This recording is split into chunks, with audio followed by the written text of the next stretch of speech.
Jagrative. Jai Masters. What is right understanding? The deepest right understanding is understanding that you don't know who you are. You've never even checked it out. You are so busy with what the mind wants and doesn't want, so busy with how the world unfolds and either matches or doesn't match what the mind wants or doesn't want, and busy with the resultant emotions, because that's what happens. If the mind wants something and it happens, there's an emotion that unfolds. Joy, happiness, love, well-being. If the mind doesn't want something and it happens, there's another emotion that unfolds. Jealousy, insecurity, anger. I want you to see the relationship between your mind, the world, and your heart. They are associated because you associated them. The mind is in charge. It decides what it wants going on. That is the beginning of all of this. You know you do. You know your mind does that. You have very, very clear preferences, don't you? You have a very clear indication. Your mind tells you constantly, what do I want? What do I not want? How do I get it? How do I avoid it? That's what goes on inside the mind. When the world unfolds, which, come on, we've discussed this before, and I shouldn't have to, has nothing to do with what's going on in your mind. Go think about what you want the weather to be like tomorrow. There, now you have your thoughts. What's the weather going to be like? Has nothing to do with your thoughts. Think about how she thinks about you, how you want her to think about you. You haven't met her yet, by the way, all right? But what you think has nothing to do with what's going on. What's going on has a reason. There are physics, there's meteorology for weather, there's psychology for people's behavior, there's laws, there's sciences, there's this thing called cause and effect that cause the outside world to be the way it is at any given moment. Your mind, your thoughts are not of that. Your thoughts are your own. You decide anything you want. It's so cute. You can't make anything you want happen outside, but you can think anything you want, can't you? Anything you want. So the outside and the inside are completely different. They have nothing to do with each other. They come from different places altogether. And one is completely under your control. Your mind is your mind. Is there anybody else in there? Who lives in there? You. Nobody else in there. Nobody else controlling your mind. Nobody else doing anything. You're the only one in there. It's your mind, your heart. The world, anybody out there competing for what the world's going to do? Ha ha ha. 7 billion of you. Plus physics, chemistry. There are so many forces that are determining what's going to happen in the world, aren't there? All the laws of physics, the laws of chemistry, the laws of meteorology, plus all of people and what they're trying to do, all their will, all their efforts. There are a lot of forces causing the outside world to unfold the way it does. There's only one force causing your mind to be the way it is. You. It's your mind. It's not your world, is it? It belongs to the forces that cause it to be. So let's stay focused. The mind decides what it wants and what it doesn't want. Maybe later we'll discuss why it does that. I've discussed that with you many times, but you know it does that. It can look at something the first time it ever saw and decide if it likes it or not. Can it? And decide what it wants to do about it, whether it likes it or not. And decides how it should be and how it shouldn't be, and whether it's fair or not, whether it's just, and whether it's very, very busy thinking, isn't it? So the core is your mind decides what it wants and what it doesn't want. That's what it's doing. The world unfolds in accordance to the forces that cause it to be. When those two interact, we got trouble. And that trouble shows up in your heart. The reason your heart's emotions generate the way they do is because of the intersection between what your mind decides what it wants and doesn't want and what it is experiencing in the world. If it is experiencing what it likes, or what if what you don't want to happen, you really, really don't want it to happen, doesn't happen. How do you feel? Great. You feel relieved. Let's just do it this way. I'm telling you, I want to ask you. If your mind really, really, really wants something to happen, it's been talking about it for weeks, maybe years. It's just talking all the time about it. It's, I hope it's going to happen. I got to have this happen. This is the most important thing in my whole life. And it doesn't happen. Reality unfolds in accordance with the forces that cause it to be. It comes in through your senses. Not what does your mind say, how does your heart feel when that takes place? It freaks, doesn't it? It goes really, really bad, doesn't it? What about if what you really, really wanted does happen? How does your heart feel? It opens. It blossoms. You're filled with excitement and enthusiasm. Okay. This is the most important thing you can ever understand. I said it requires right understanding. This is right understanding. That you understand what's going on, not your philosophy of life, reality. You deal with this every day of your life, but you're not paying attention to it. I have this truth matrix. It's a 4-part matrix. If you get what you want, you feel great. If you don't get what you want, you feel terrible. If you get what you don't want, you feel terrible. And if you don't get what you don't want, you feel wonderful. That's it. There's no other thing going on. And that determines what your heart feels. So your heart's not crazy. It's not out of control. It is being perfectly rational and reasonable based upon what's going on in your mind and how that intersects or interacts with what's going on in the world. That's how it's going to be. It's not fun to live in there like that, because if the mind decides it wants something and it's not going to happen for a week, oh my God, all kinds of anxiety goes on. See, it's not just if it comes in and it happens. Your mind can create disturbance for itself. If it decides it wants something, it worries that it won't get it. If it decides it doesn't want something, it worries that it will. So basically, you have to understand the power of your mind. You have a very powerful mind. This is really the foundation of right understanding. It's that simple. It's not complicated. Which is, I have a mind. It has a bad case that it wants and not wants. It's always thinking about what it wants and what it doesn't want, and thinking about how to get it and how to avoid it. That's the majority of what your mind is thinking about. And then the world unfolds, which has nothing to do with it, and then your heart reacts. That's not a nice place to live. And it's completely conditional upon what other people do. That's why you're so dependent upon other people.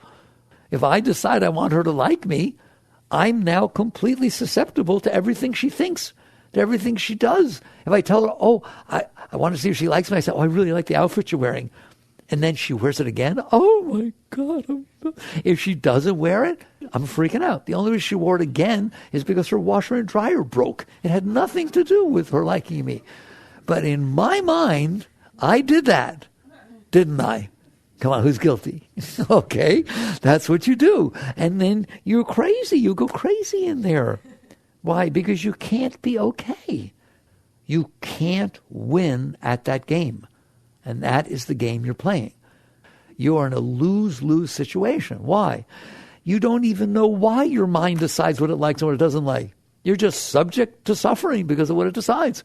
You will have joy when the world unfolds the way your mind says it wants it to be. Look back at the times you had joy. It is because the world happened to unfold the way you wanted it to be. You got pregnant when you were young. You wanted to. You loved the person. You're ready to live together. It was a young love affair, okay? And so you're happy. What's wonderful. You couldn't even think about, oh my God, we're going to have a baby. This is so wonderful. It's a thing, right? Well, I don't want to talk about the other situation, but you know about it. That this happens, and it's the last thing in the world. You're not even like the person, and it just happened, and it was a mistake. And how you doing now? The exact same event unfolded outside, but your mind, how you wanted it to be, determined how you felt about it. So this is true of everything. Everything. Your mind decides how it wants things to be, and then the world unfolds, and then you pay the price. The best you can do in that situation is like playing craps. Law of odds. What is the probability that people will be the way I want them to be? What is the probability that people I like will like me? What is the probability that if I like somebody and I try to get them to like me, that I do the right thing and I don't get them all upset? That's the game you will play for the rest of your life.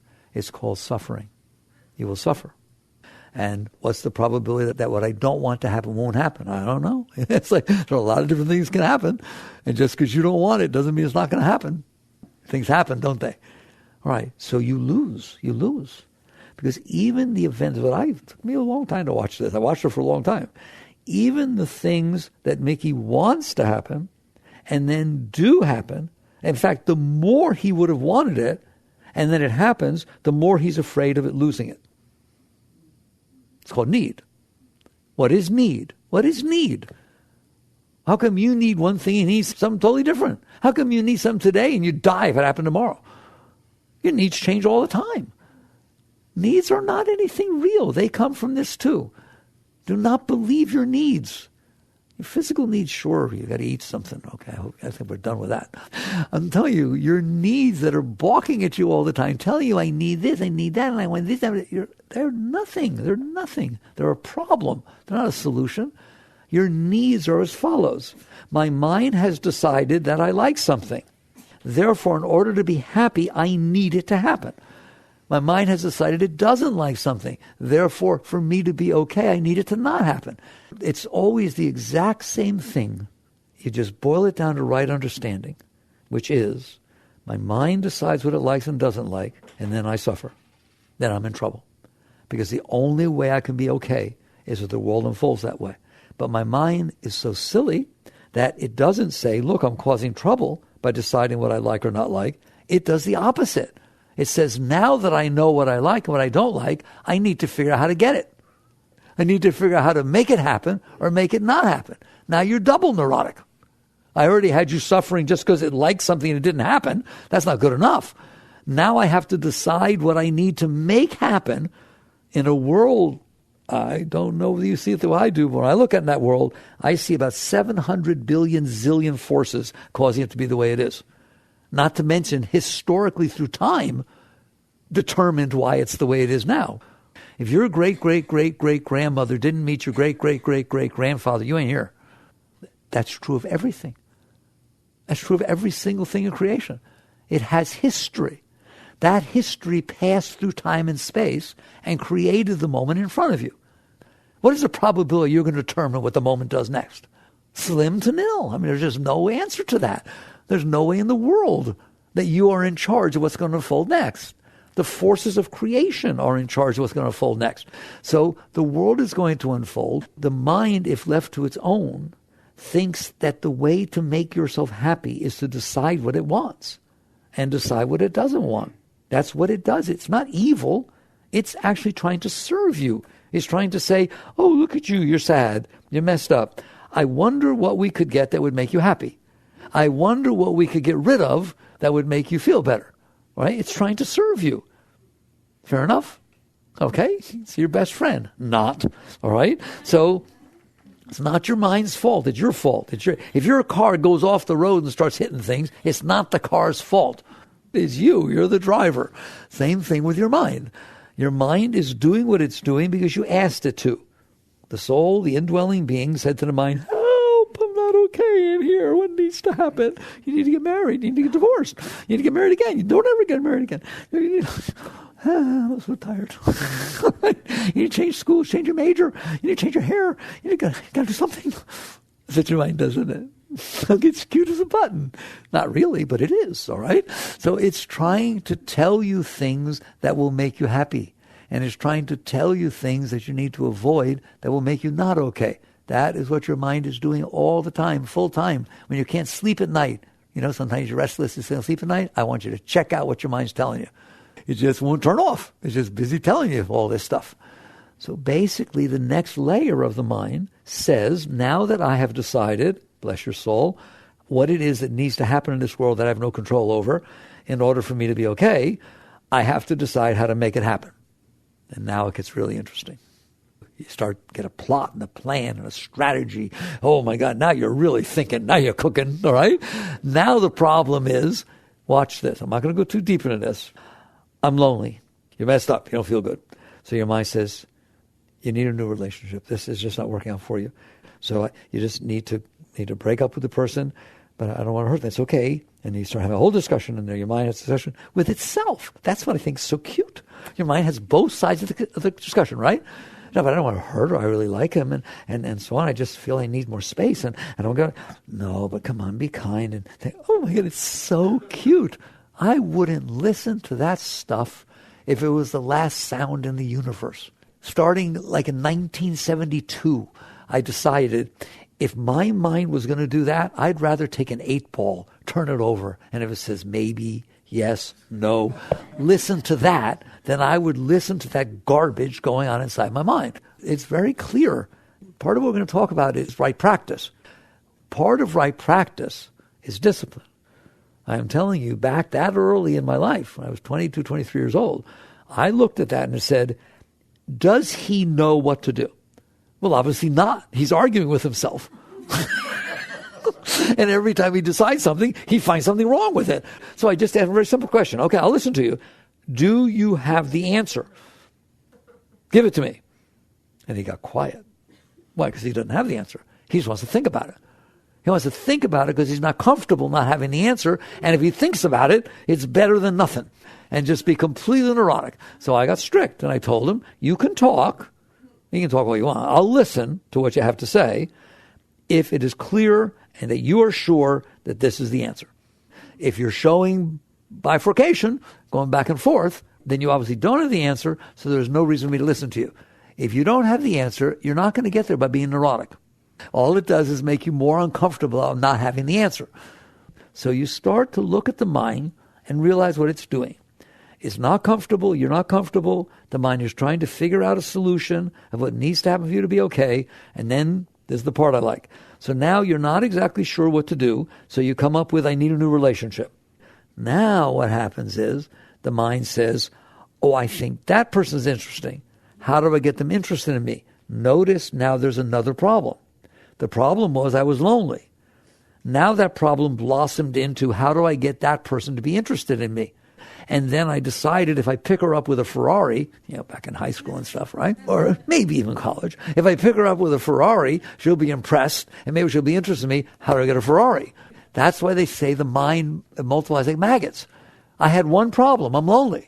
Now I have 6,000 problems. What do I say to her when I pick her up? Do I ask her out again? Do I hold her hand? Do I kiss her goodnight? I got so many problems. It's unbelievable. All because I'm trying to solve the problem of I'm lonely, and I decided the answer is to have a relationship, and I decided that's the relationship. Now I have to decide how to do it. Now I have to make it happen. That was one thing that I had a problem with. Now it became hundreds, and it never ends. If I pick her up with a Ferrari and I get her interested in me, and she gets all googie-eyed and this and that, what do I pick her up with next time? Because I can't afford to rent the Ferrari again. It's like I got a problem now for the rest of my life. If you're doing anything to win somebody's affection or get somebody interested in you, you lose.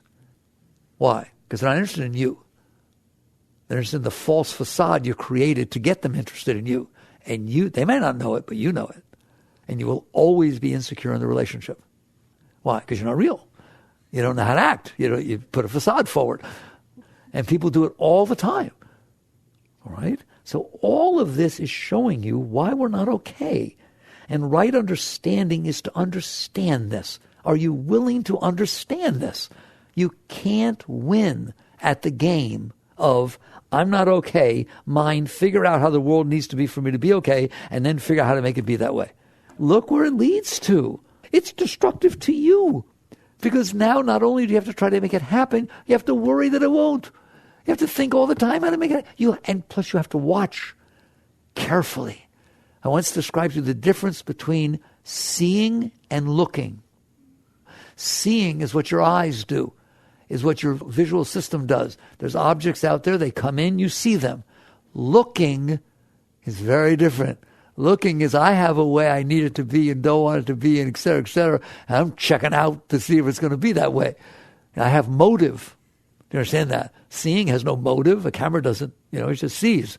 But you look out through those eyes to see if you get what you want, don't you? See if she's talking to somebody a little too long. See if somebody's I don't even want to talk about it, all right? Just pay attention. You are very carefully looking out through those eyes to make sure that what you want is starting to unfold and make sure what you don't want isn't, so that you can stay on top of it. Does anybody have control issues? That's like a joke. Do you know why you have control issues? Because what I just told you. It is because you've decided how you need it to be and don't want it to be. You need to control it to try and make it be that way. Why else are you controlling anything? How would you know how you want it to be? So you've done this. I'm going to again move on. This is right understanding. This is what I call right understanding. You understand that you live in there and you have a mind that has done this, and you know you do. All right? And it's done it for a long time. It just keeps changing what it wants, doesn't it? When you were little, it didn't decide what it wants now. Last year, you maybe didn't decide what you want now. It just decides what it wants and what it doesn't want. And then it goes out there to try and make it happen, and you struggle and you suffer. It's unbelievable. Who else said this? Just so we understand there's not New Age thinking. These are Buddhist teachings, right? All of life is suffering. That's first noble truth. Second noble truth. The cause of suffering is preference.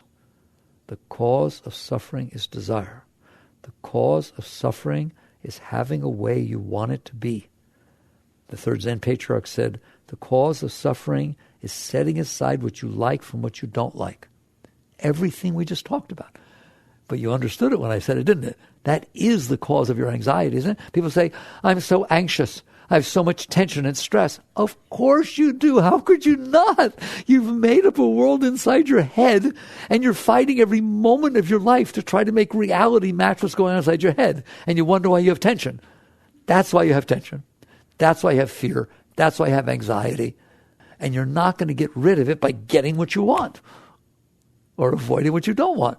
If something you don't want to happen really, really badly doesn't happen, are you happy then for the rest of your life? Somebody misdiagnoses you medically and says, oh my God, you've got a terrible fatal disease.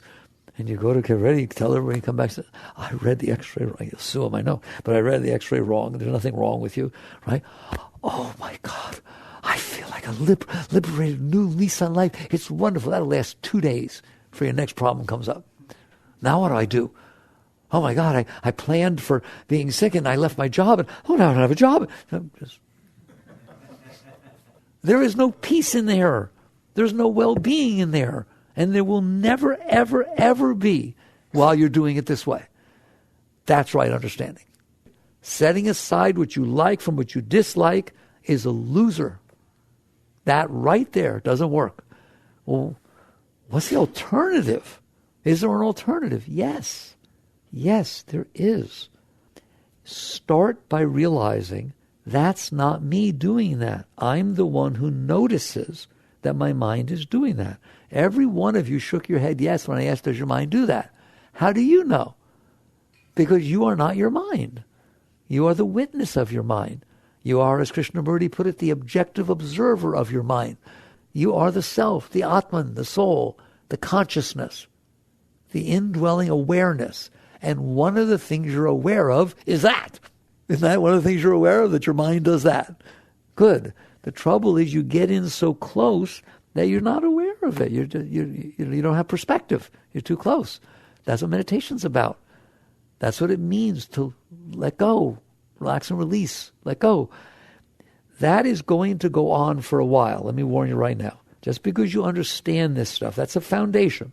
Because if you don't understand, you're blindly going to be doing these practices and blindly moving through your life because somebody told you to, or because you're scared, or because you think it'll get you what you want. Terrible motives. A much more meaningful motive is to sit there and say, I'm in here and my mind's broken. It's causing me a lot of trouble. Constantly telling me what it wants and what it doesn't want, and telling me, get up, go do it. And don't you dare do that. And then changing his mind again. That's no fun to live in there like that, is it? Good. Good. I'm glad you understand. Because I'm telling you, you can get out. I am assuring you, you can get out. You do not have to live like that, period. But what it requires is for you to be willing to look at your mind and say, thank you, but no thank you. Don't yell at it. Don't beat on it. Don't try to make it shut up. Just look at it and say, oh, how kind of you to try to help me. All right? Okay? I just called you in to tell you you don't have to do this anymore. I can find my way. I'll be okay. You just calm down, relax. Don't worry about all the things that might happen that you don't want, and don't worry about how to get what you want. Ooh, it won't like that. It thinks that if it doesn't get what it wants, we're going to be terrible. Because it proved it. It's terrible when it doesn't get what it wants. You understand that? And it thinks that if something happens that it doesn't want, oh my God, hell's going to be on earth. It's going to fall apart. Because it makes it be that way. I told you, it makes your heart freak out. All you have to do is think of something happening you don't want, your heart freaks out. You know that. I'm telling you, you do not have to live like this. I don't want you to live like this. It can be beautiful inside, every moment of your life. Even when bad things happen. Yes, there's disturbance, but you're fine with that. Yes, there's these difficulties that are going on inside, but I'm not against that. Sometimes the heart hurts. Sometimes I go through some cleansing and the heart hurts. Somebody says something I misinterpreted, it disturbs the heart. And so you look at it and say, oh, that's sweet. I'm so glad I have a heart. I'm so glad I have a heart that can feel different things. Go for it. Do your thing. Have fun. It'll be gone tomorrow. Literally. I've watched things that were so big that people would say it would traumatize you for life pass in a day. In a day or two. The heart's all freaking out. Oh my God, the mind's making all this noise. Just relax, release, relax, release. And next thing you know, the storm passed by and you didn't make a mess. You can be fine in there because you are fine. You are the self, the Atman, the consciousness. You are noticing the mind doing this. You're noticing the heart doing what it does. So right understanding gives you the right to do the following. To see that the mind has a problem, and that problem is causing emotional disturbances and physiological disturbances and all kinds of things. And the solution, the mind thinks, is to be more assertive and forceful and to try to fight and make the world be the way it wants. Your mind, it thinks that's the only solution. Your mind thinks the only way you're going to be okay is to get what you want and avoid what you don't want. It never thought it any other way. It never considered any other way. All of its biofeedback supported that. It's a self-fulfilling prophecy. The mind says, I'm going to get excited if she likes me. Guess what happens when she likes me? I get excited. If my mind says, I don't want her to like me, oh my God, stay away from me. Then when she comes to me and stands there and shows some interest, I get all freaked out. Look how powerful your mind is. It creates your world. And if you leave it to itself, it's going to do that. And don't tell me that because it looks at its experiences, it supports how it is. Of course it does. If my mind says, I like yellow, God, I hope it's yellow, and it's yellow, my mind gets excited. And then my mind says, see, I was right. I just told on your mind. It doesn't want me to do that, right? I just told you one of the greatest secrets of the universe. You know that it does that. It says, oh, I hope he gives me a yellow one. Oh, my God, there are different colors. I really like the yellow one. And if he's shooting the yellow one, not only will I have the yellow one, but I will know he knows me. He's in tune with me. Oh, please give me the yellow one, right? It does that for about a week. Then all of a sudden the gift comes. You open it up. It's yellow. You practically pass out. You just start crying profusely. He says, what, you don't like it? Oh, you don't understand. You just don't understand. This is so beautiful. You're weird. Because I'm telling you, if instead for a week your mind said anything but the yellow, anything, I don't like yellow. He should know I don't like yellow. Don't give me a yellow one. Oh, come on, man. And you open up, it's yellow. You cry for a different reason. Nothing changed except what your mind did. So don't come to me and say, yeah, but when I get what my mind says, what made me happy, it does. That's why it does. It's very deep. If something happens and I didn't want it to and it doesn't happen, I get relieved. It's a wonderful experience. You are caught in a game that's terrible. It's a mind game, and you lose because the world is not going to unfold the way the mind wants, no matter how hard you try. Just finish it off. There's no way you're going to control the moment unfolding in front of you, which is the result of 13.8 billion years of forces causing it to be the way it is and is tied to every other moment in creation, right? The moment in front of you is not isolated, is it? The causes and effects of it are all part of the moment you don't even see in time and space. Then how are you going to make the moment in front of you be the way you want? You don't care about its history. You don't care about what anything else is doing. You only care about what you want. There's ego for you, all right? So you're going to suffer. You're going to be in trouble. I care about you. That's why I spend so much time talking about this. You should have a beautiful life. Life should be full of fun and excitement and enthusiasm. You should wake up every morning and can't wait to see what's going to happen and giggle and have no problems at all. If you don't have a way you want it to be and you don't have a way you don't want it to be, guess what? You'll never have a problem for the rest of your life. Because the only problem you have is it's happening the way you don't want it to. Or what you want isn't happening. Those are your problems. Now I'm going to put her to sleep right now. She wants something so bad, and she's wanted it for so long. And the problem of it happening is like nothing. I mean, it's like, oh my God, right? And it happens. You know what she calls it? A miracle. I swear she calls it a miracle. She says there's divine intervention. Oh my God, there is a God. Literally, I've seen people do that. there is a God. Well, I mean, what if there was no chance that this would happen? And I wanted it so bad. Not only is there a God, but he loves me. Wow, it's just a miracle. I've seen a miracle. Right? Now, she other ones that happen really, really bad. I mean, anything but this. And the probability of it happening, thank God, is slim to no.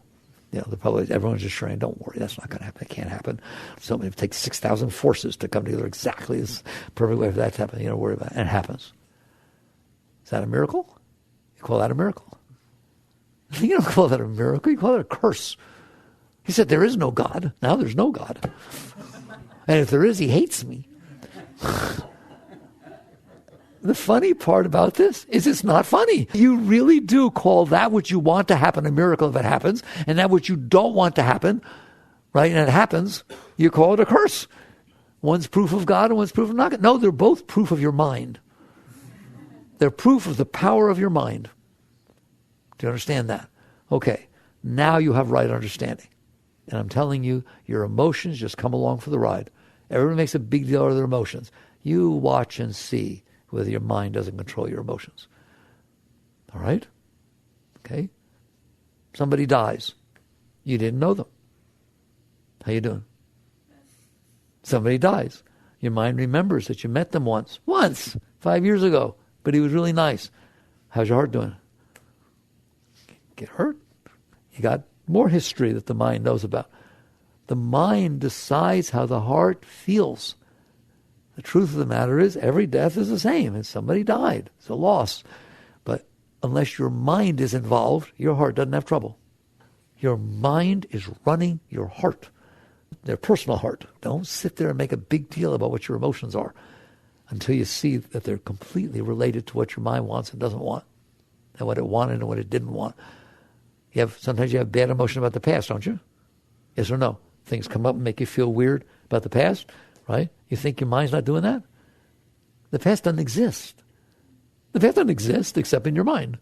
Therefore, if your mind is bothering you about something that happened 20 years ago, and your emotions get all freaked out, who do you think did that? The world didn't do that. You better get right understanding about what that mind is doing. Otherwise, you're going to serve the terrorist. It tells you to go out and do this stuff and get it the way I want. And it literally takes things that happened 20 years ago and says it shouldn't have happened. It gets all upset about it. Oh my God, that shouldn't have happened. I can't believe that was so unfair. That shouldn't have happened. That hurt me so much. It still hurts me now today. It does that, doesn't it? Right? That's insane. Right? There's my proof. I'm going to rest my case about mind and emotions. There's nothing happening except your mind making your emotions be a given way.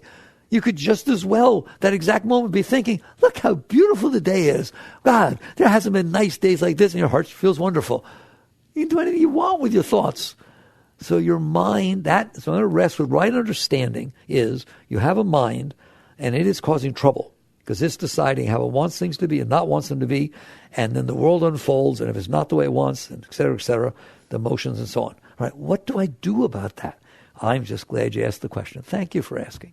Right? Because otherwise, what you're going to do about it, I'm telling you, the default is what you're going to do about it is run around like a chicken with your head cut off, trying to get what the mind wants and avoid what it doesn't. And trying to figure out how to get what you want and avoid what you don't, and trying to figure out what you want. How complicated does that mess get? All right? What's the alternative? All right, the alternative works like this. I'm in here. My mind is definitely a problem. I need to learn to not listen to that. You are the witness of the mind. You are the consciousness. And that is your way out. Your way out is not to get the mind what it wants and cope with everything else. The way out is not to suppress it all so you feel all right. The way out is not to deny that you have these problems. No, the way out takes 2 seconds. I'm in here. You're broken. Okay, you're out for a moment. You're out. Can you watch your mind do what I told you? You know, I spent 3/4 of the lecture talking about this because I want you to watch it happen. I want you tomorrow go, oh, that's what Mickey was talking about. That's called waking up, right? I want you to see that what I taught you is the truth times 1,000,000. It's 1,000,000 times worse than what I got to get across to you, right? Look what we do with our minds. We have the right to do whatever we want. They're our minds. Look what we do. Wow. What I'm encouraging you is to cease and desist. Not to stop the mind. Do not try to stop the mind. Remember, and we're going now to right understanding and then right direction. Your direction is I want out. That's all. Okay? It just so happens that out is God. But you don't have to believe that. You'll find it. I don't even want you to believe it. Meher Baba said, man minus mind equals God. Why? Because right now, you, the soul, which is of divine, is completely sucked into the mind. You're spending all your time in there, doing all of your will, all your effort. Should you manage to extricate yourself from that mess, you will find out who you are. And who you are is very, very great. Very, very great. Okay? When it said man was created in the image of God, they're talking about you. They ain't talking about that mind, I'll clue you in. And they ain't talking about your body. They're talking about you in there, the consciousness, the essence of your being. You who watches the mind, you who looks out through the eyes. You are very, very special. So you set your sights higher than looking down at the mind. You stop looking down. You look up. You look up. And you start realizing the mind is a problem. So what do? And this is the greatest teaching I can give you, because I had to learn it hard way, hard knocks, all right? Do not try to stop the mind. Do not fight with your mind. Do not argue with your mind. Do not try to convince your mind that it's wrong. Why? Because that is your mind fighting with the mind. You lose. You're still in the mind. If your mind says, oh my God, if that happens, I'll be terrible. Don't say, why are you saying that? You'll be okay. You can do that. You can do that. Let me tell you, here's the hierarchy. Let's do it very quickly. We're going to run out of time. Here's the hierarchy. The mind says, oh my God, I would die if that happened. I hope so. Oh my God, if she talked to him, I don't know what I would do. There's the mind, creating garbage, melodrama. Okay. Worst thing you can do is try to make sure that she doesn't talk to him and call up the third person, see if they can call her to... In other words, manipulating garbage and externalize the mess you got going on in there. It will never work out. It will make you messed up and the other people messed up and you messed up about the other people. Did she call? Is she lying to me? Can I trust her? Maybe she likes him. Oh my God, why did I call her?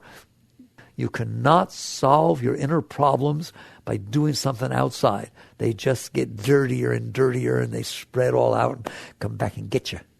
So that's the worst thing you can do. And that's what you all do, right? That's what everybody does. They try to fix it by listening to the mind freaking out and doing something outside. All right. Next level up. The mind talks. Oh, I would die with that. You can use affirmation. Master Yogananda taught, replace your negative thoughts with positive ones. All right. I don't teach that, but I do teach it as a stepping stone. So if you find the mind going, oh my God, I would have so much trouble if it does this, and you feel yourself getting sucked in, just sit there and say, I would be fine if that happened. Just put an alternate thought in there. I'd be fine. I wouldn't have any trouble with that. I'd be fine. And if I do have trouble, I'll grow. I'll grow because of the trouble. I don't mind having trouble. I've been through worse stuff than that. Be wonderful. Just start and say it really fast. Otherwise, you'll sink back into the other one. All right? Do you understand that? That is a higher thing to do. The lowest thing you can do is let yourself be the mind. You're not the mind. You are the witness of the mind. So you have will. Don't use your will to do what the stupid personal mind, the neurosis it's creating. Use your will to free yourself from the mind. That's what it means to set your eyes higher, to set the goals and motives of your life. Most people's motives are, tell me what to do and I'm going to go out and try to make it happen. That's it, right? Just serve the mind. It tells you what to do and what not to do. And if you don't do it, you're in big trouble, aren't you? So I said right understanding, then right direction, right motive in your life. So basically you say, I want out. I want out. That's all. So one way to get out is to not listen, replace it with positive thoughts. Fine. Other way to get out is mantra, right? Rather than just having to replace a positive thought each time, take a word, a saying, a mantra. It's your business. Find something that you feel comfortable with. All right? If it's God, God, God, say God, God, God. If it's love, love, love, say love, love, love. If it's whatever it is, put your mind to work, getting it into the habit of saying something that's more neutral than the garbage it says all day. Train it. Your mind is trainable. You taught it to drive a car. You teach it all kinds of things. Teach it this. You can learn to have something going on in the back of your mind or front of your mind that goes on regularly. What's the purpose of that? When the mind starts going, oh, I would die if that happens. God, God, God. You have a choice. Where do you want to put your consciousness? You created another place, a higher place in your mind. Now your consciousness has the right to rest on that, freeing you from having to get involved in the garbage. And the garbage will pass. You know the mind makes a big deal, and tomorrow doesn't even think about it again. Isn't it funny? The perfect example is somebody was supposed to call you at 10 at night. It's quarter after. You have created hell for yourself for 15 minutes. You know you have. What happened? Where are they? Oh my God, I hope nothing's wrong. Did she lie? Blah, blah, blah, blah. 86 different things. Then all of a sudden the person calls. That's the end of it. Your mind stops bothering you. It doesn't apologize. When was the last time your mind I'm so sorry I caused you so much trouble for 15 minutes. I'm embarrassed. It doesn't do that. It's just, oh, look, there's the call. Good. And it goes on. Do you hear me? So instead, during the 15 minutes, it's a good time to do mantra. It's not doing anything anyways. You might as well enjoy your 15 minutes. So that's another layer that you can do. And you can do all of them, except for the first one, which is go out there and try to make it happen. So if you go out, that's called conditional well-being. If the only way you're going to be okay is to make everybody else be the way you want, that's very conditional. You will not be okay for very long. I'm empowering you. If you be okay because you decided to say positive thinking, you decided to say, I'll be fine, I'll be okay, I can handle this, right? Then at least you're in charge. If you went even higher, and you just created a layer of your mind that's at peace, that's repeating a mantra, doing something like that, then you can hang out there. The highest is as follows. I'm in here. I notice the mind. So what? The moment the mind talks, you relax. I've taught you this before. Someday you'll get it. You'll see how deep it is. The moment it talks, anything, I don't want to talk about math, I don't want to talk about that, I'm talking about the personal mind, the mess, right? The moment, oh, I'm not going to be able to say, just relax. What? Just relax. It may take a while for you to realize you get to relax. You're in there. You don't have to get uptight because it says something. Boo! Just relax. Relax. It's okay. It's okay. The universe has been going on for 13.8 billion years. It's going on everywhere you're not. It's cool. I think it take care of itself. It's done a pretty good job, hasn't it? Started with a big bang and a bunch of hydrogen clouds and made you. Give it an A++. You didn't make you, did you? Did you make your mind know how to think? Did you make your blood cells know how to divide? You didn't make squat, did you? Right? The universe did. The universe did. Creation made all this. Well, you'll be all right. And so you just relax and you release. Relax and release. If the mind needs to make noise, this is not easy at first, but you can train yourself to do it. Just relax. Now you're out. That's so deep. Because when you relax, you're not going into the mind. You're remaining seated in the self. The very act of relaxing allows your consciousness to not get pulled down into the mess. So you relax, and then the next stage, if you're there, lean away from the noise the mind is making. Relax, lean away. Inside, lean away. Now you're leaning back into the seat of self and leaning away from the noise that used to pull you in. That is a very high technique. And you get to do it not just on your meditation pillow, you get to do it 24/7. You get to do it all day, no matter what's happening to you. Driver in front of you is driving too slow, relax and release. You're not going to do anything about it anyways. Just keep relaxing and releasing, relaxing and releasing. Well, what will happen? The noise will stop. You're not stirring it all up. You're not perpetrating it. It will pass. And with it, what will happen is, imagine how much energy your mind is using to create all this mess.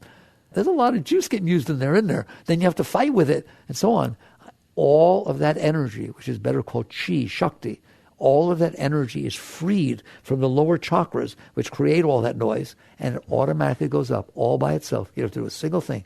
Like a hot air balloon that's been cut loose from its ties, it goes up. And I'm telling you, literally, you start feeling waves of joy, of ecstasy, of like your highest moments of intimacy or, winning the lottery.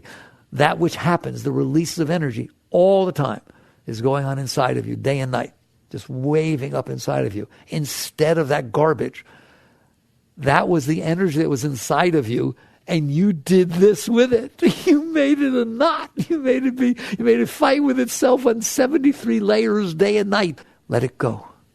Let it go. Free yourself. Free yourself. This is liberation. But you have to be willing to not buy into what the mind is saying. There's risk there. Because you want that person to like you because you're lonely and they will take care of it. Relax. No, yes. And you're going to find out on the other side of that everybody likes you because you're so much fun to be with. Because you're not grabbing and taking. You're just fine. And just keep relaxing and releasing. Right? In the meantime, the world will unfold. Nobody stopped it from unfolding. And I'm telling you, the great realization is that it does a better job than you ever could. Which one of you could make an orchid? Creation can. Does it all the time. Doesn't it? The world you live in, your backdrop, your stage is the most amazing thing that ever was. Where did it come from? Ask the scientists. It made itself. Okay, I don't know which is a greater miracle. God did it or it made itself. Both of them blow my mind, so I have no problem. How did it make a cell that makes a baby? Well, they'll tell you. And it's pretty shocking, especially if you go all the way down to the quantum level. How can you not be blown away by realizing you're not creating your universe? That which is creating your universe did a good job. You don't need to worry about it so much. It will continue to unfold. It's unfolding all through space. You're one planet spinning around one star of 300 billion in one galaxy of which there are trillions. If it can do everything, why can't it do the moment in front of you? If it can keep your body alive and divide your cells and, I don't know what to say to you. All right? The universe is awesome. Relax and release. Cool it. Relax and release. The Gita says, that which is will be, and that which is not will not. What's so difficult with that? It's so simple. The world will unfold in front of you. Dig it. If you're not setting aside what you like from what you dislike, the great way is not difficult for those who have no preferences. That's the start of the treatise on faith mind, the third Zen patriarch, one of the deepest spiritual things ever said. The great way, meaning enlightenment, the great way is not difficult for those who have no preferences. Now, do you see why? Because then the world unfolds in front of you, and wow, look what it did now. Thank you. It's bringing you gifts all the time. And it doesn't matter if it's yellow or blue because you didn't say yellow against blue. Whatever it is, a thank you. It's like when your kid brings you a finger painting home. Thank you. It's beautiful, isn't it? It's really beautiful. Well, God created a moment in front of you. The universe took 13.8 billion years to bring the moment in front of you. It's just like that finger painting. Thank you. There's no preference. There's no good, there's no bad, no right, no wrong. There's just awesome that I get to be here experiencing that. So basically, you catch on. I spent a lot of time talking about the mind. Good. Because that is right understanding to know what's going on in there. It's not you, and you better do something about it because it's going to ruin your life, and it already has. All right? You can stop it in a minute. Then your second is right understanding. Then right intention, right motive. Well, your motive is, I'm getting out of there. I'm going to get back to the seat of self. Right? And then what is your practice? I gave you layers of practice. There are meditation, mantra. But the highest thing is every moment, let go of him. Let go of her. Just keep letting go. Just keep letting go. Well, where will I end up? Wait till you see. And you don't need to be in charge. You will end up in a place that is so far beyond anything you could have created for yourself. It's not even discussable. All right? Work on these things. Jagrata.